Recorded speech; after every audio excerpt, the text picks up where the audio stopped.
Hello, welcome back to Shock's Talks. I'm Shakti, and today is going to be a very short episode. I'm going to talk to you about my dream practice, a template that you can use if you want to do the same thing I'm doing or your own version of it. And I'm also going to share a template for remote viewing. These are the two things that I'm super excited about right now when it comes to psi, functions of consciousness, or psychic abilities. And I've been posting on TikTok, even though it's like so painful, but I'm getting used to it and I think I'm getting better at it, and it's like kind of okay. But anyway, I just like to set these challenges for myself and be consistent because, I want to connect with the community that's into this stuff. I want to find more followers for this channel. I want to create opportunities for myself and cool connections and like learn about what's going on. And through this whole community of people who are interested in like UFOs and psychic stuff and consciousness and meditation and dreams and yoga, even all of it really. So that's the kind of stuff that I talk about on this channel if you're new, and I hope you will subscribe. It's free for you and it helps me out. And if you are interested in the stuff that I'm posting, I hope you'll comment also and engage, because that also helps to, I guess, get the algorithm to push things out more. I don't know. Who really knows how it all works? But we're trying everything around here. Anyway, so it's been about 2 years of me making Shock's Talks now. This 2-year anniversary just passed on Sunday, I think it was. And on my 1-year anniversary, I bought a little cake and ate it on this channel, but I didn't do that today. Instead today, you know what, we'll just draw a little cake because this is going to be very much a drawing experience today. So we will draw a little beautiful cake and make a little wish. Oh, 2 candles because we're 2 now. Meow. My wish is that this channel grows.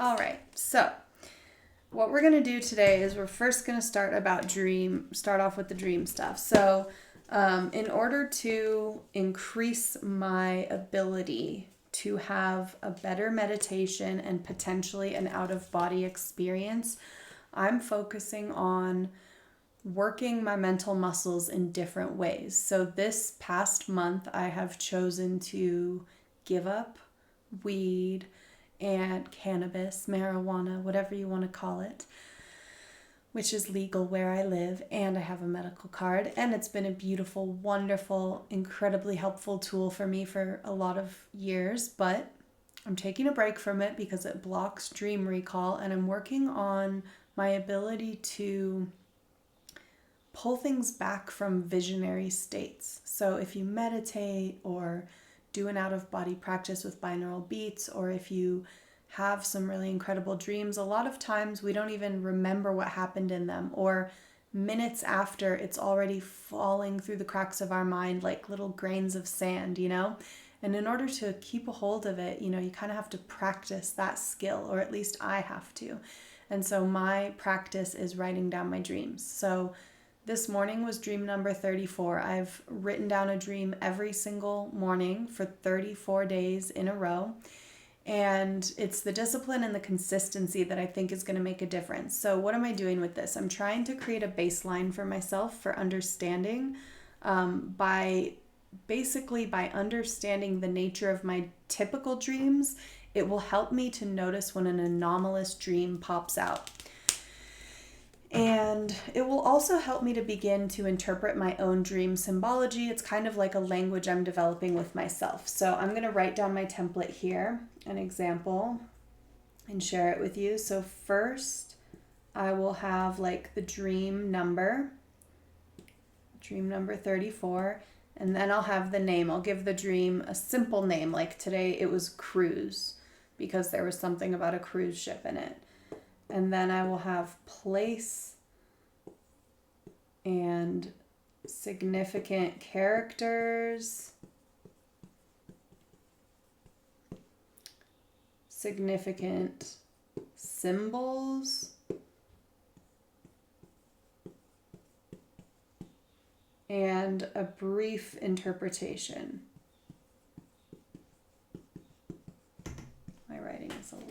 little bit messy on here, but hopefully that helps a visual aid, because I don't edit videos. I just hold things up to the camera because it's cool, okay? It's cool.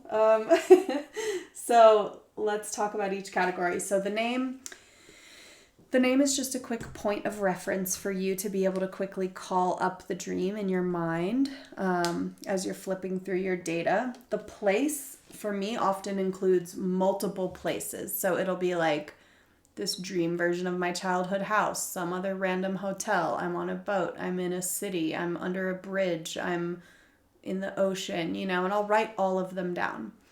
And then significant characters, I will usually it's like people from my life, people from my current work reality, always family members. There's so many dreams with my immediate family, which probably says a lot about my subconscious. I'm very close to my family. So my sisters, my parents. The other significant characters will sometimes be like people I've never met. Like somebody, I'll be like, this random queer guy who I went to a swap meet with in the dream last night, and he was showing me something there, that kind of stuff. Or it'll be like a little girl, she looked Indian, whatever. There's just some descriptor to help you recognize like these are symbolic, maybe they're archetypal, maybe they represent whatever. That part comes later, but just write them all down. My pet will be in my dreams a lot, things like that. Almost every night he's there with me. And then significant symbols, I'm not overthinking any of this too much. It's just like what stood out. Oh, there was a mini backpack. Oh, there was a wad of cash in a ball of roots in the earth, Oh, there was a thing in the sky. Like there was a teddy bear, whatever it may be, and you just write them all down. And then the interpretation, I'm not doing a deep analysis every morning because I'm waking up at 6 a.m. to write these down.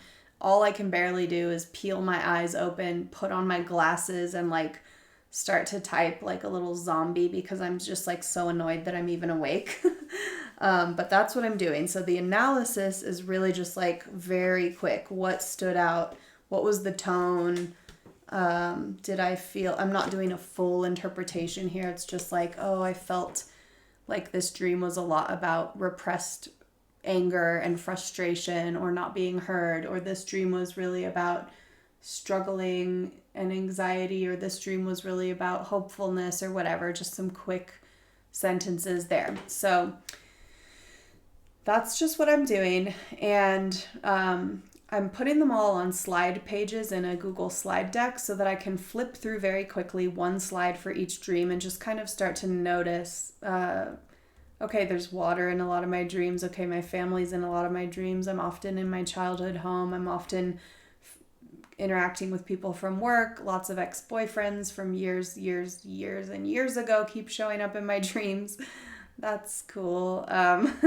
There's like a lot of food and drugs in my dreams, interestingly. There's a lot of, people are consuming things, drinks, and not just like soda even. Like just all kinds of random consumables are happening in the dreams. There is a lot of crowd action where people are together in a crowded place and there's lots of strangers around. Lots of cities, lots of nightlife. Some dreams span day and night. Just kind of plucking out interesting little things that I notice. So that's the dream stuff. And again, I think I have to do this for a while in order to really understand, what am I even doing with this? Why am I doing this? But it's starting to bubble up to the surface. Like I'm noticing sometimes I have little slight premonitions. Maybe that will happen more and more.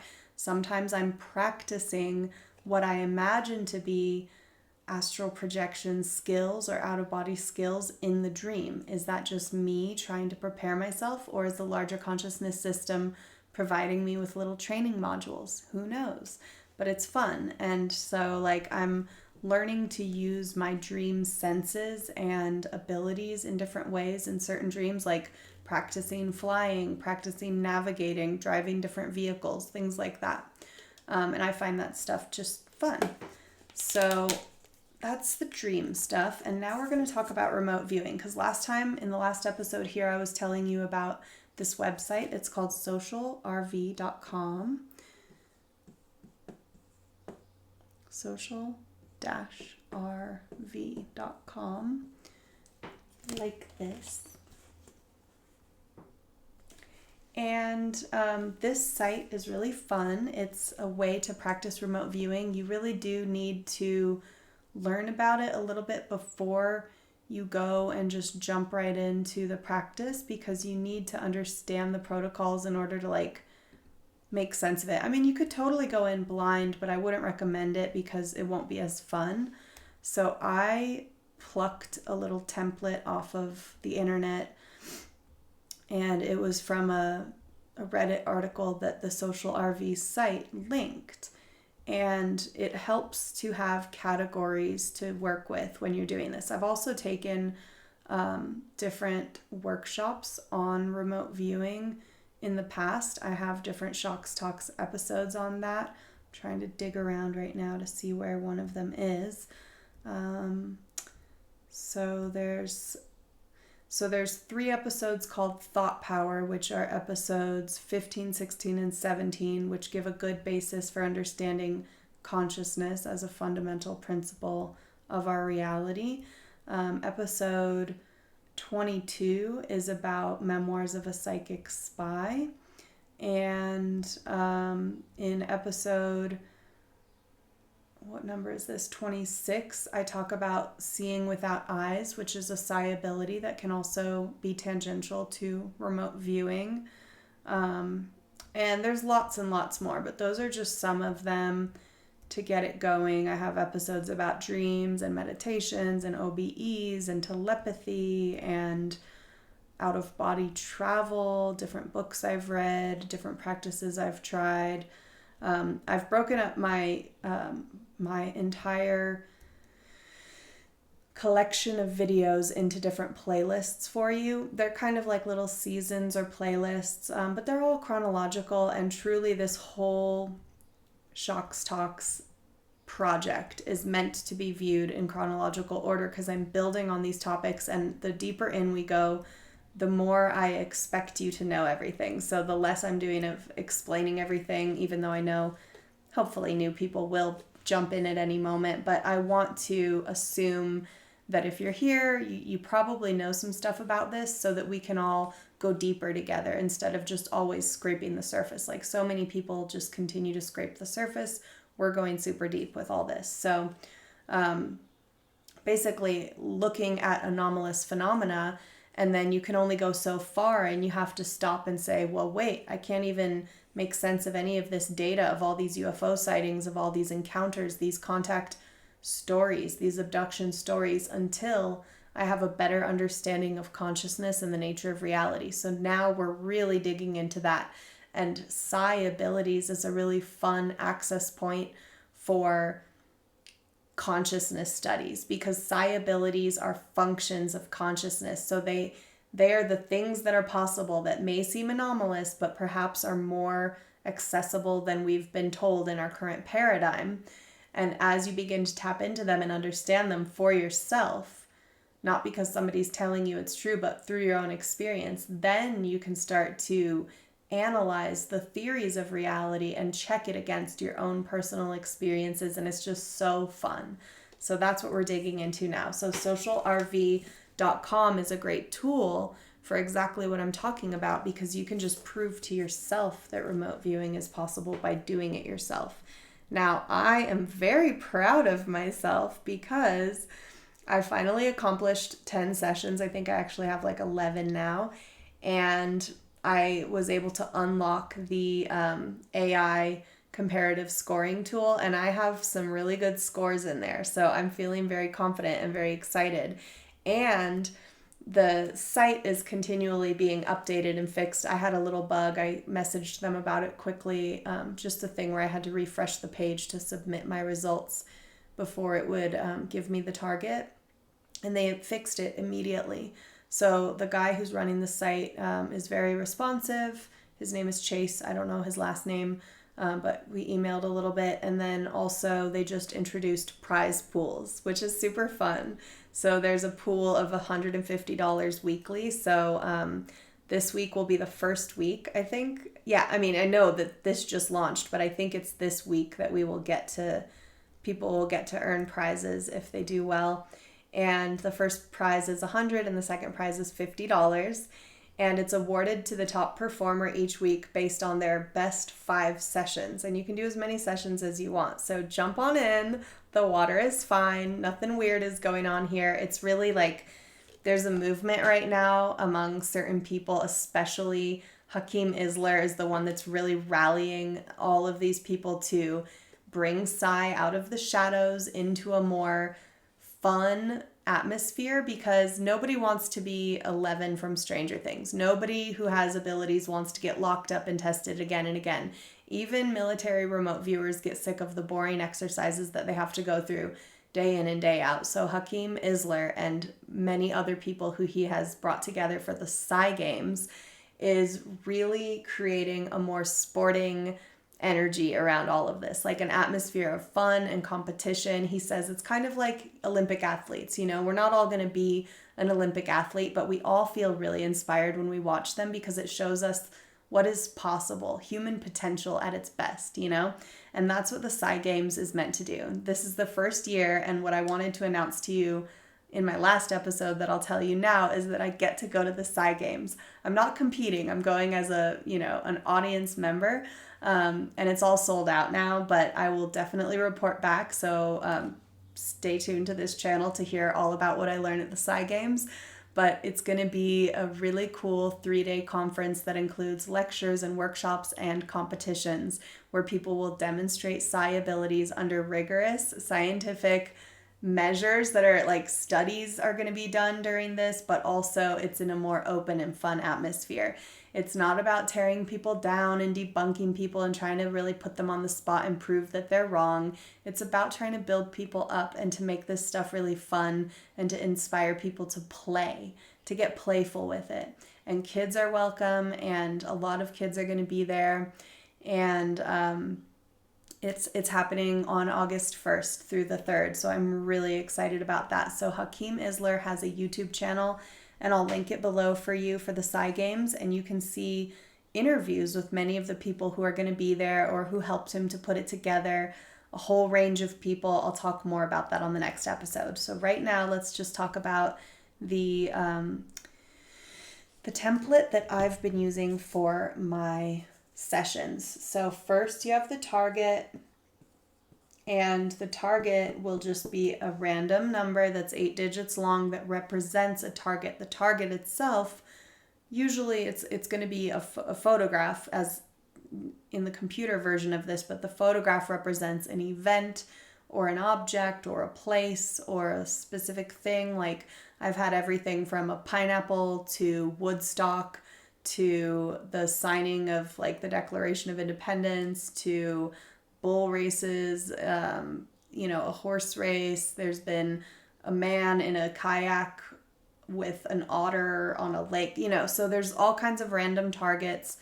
And basically I start off with colors, sounds, size, smells, and textures associated with the target.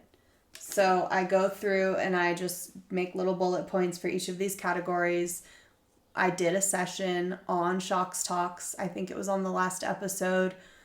So if you go back and watch that, you can watch me do a live session and get my feedback and see how I did. Then I will find out if the target is natural or man-made. And the way that I've been doing this is basically just by putting natural or man-made in each hand and trying to sense which hand is heavier. And if it's equal, I say it's a mix of both. That's just my little technique that I'm doing there. And then you could do like weather or atmosphere,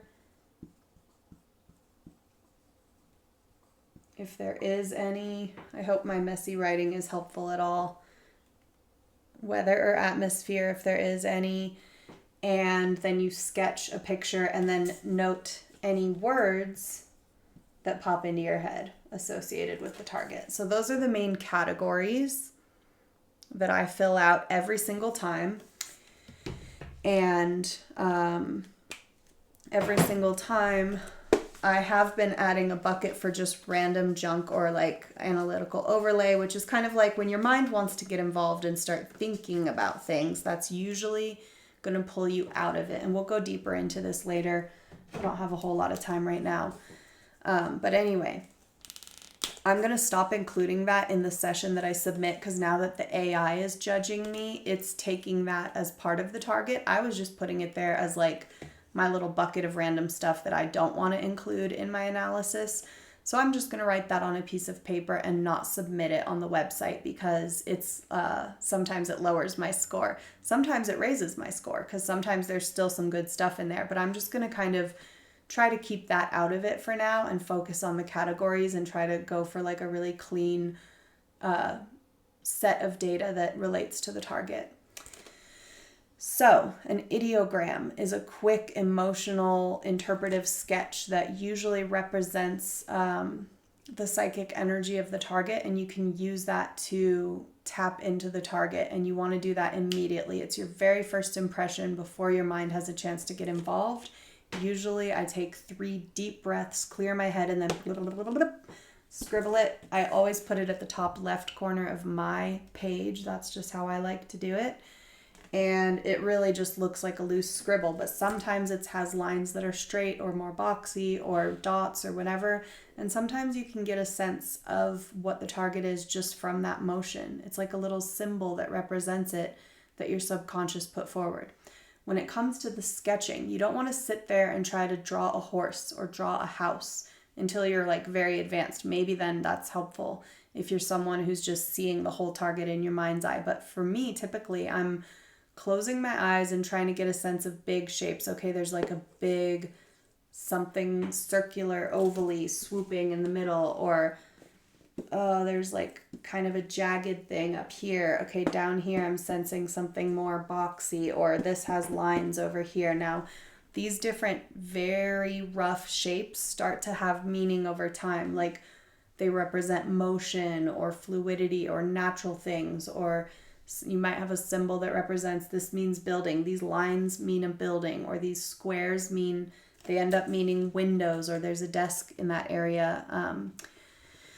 So early on, you don't want to overthink the sketch. You almost want to be like very loose with it, you know? And as you develop and do more and more sessions, you might begin to make meaning of like your visual language of sketching. Okay, every time I draw a circle, there's water in it, or whatever, you know, it's going to be different for all of us. Now, this is just my advice. Everybody has their own way of doing it.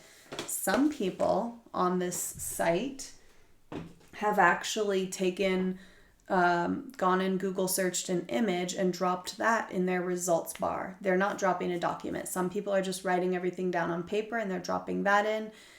All of it is fine. I saw a girl put a picture of like the ocean in, which was very similar to a target. So she had like a very clear picture of it in her mind, and that's what she dropped. This is just the way I'm doing it.